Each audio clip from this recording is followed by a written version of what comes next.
Paano ba pinapalakas ng DSWD ang psychosocial at legal support para sa mga biktima ng VAUSI, lalo na sa mga marginalized at indigent sectors?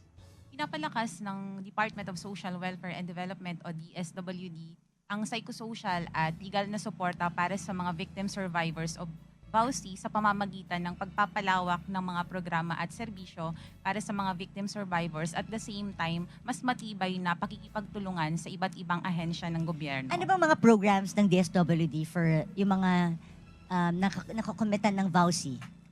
Usually, the DSWD, for example, provides temporary shelter through Saan ang mga temporary shelters? through its center and residential care facility. So ngayon po, mayroon po tayong 14 residential care facilities nationwide. Okay. Meron po tayo sa Region NCR, Region CAR, Region 1 to 3, Region 4 Calabarzon, and Regions 5 to 12. So ito po Ilan yung ang mga nandun? Ano yun, bata o babae? ito po yung mga VAU victim survivors po natin. So ano mostly? Is it women or children?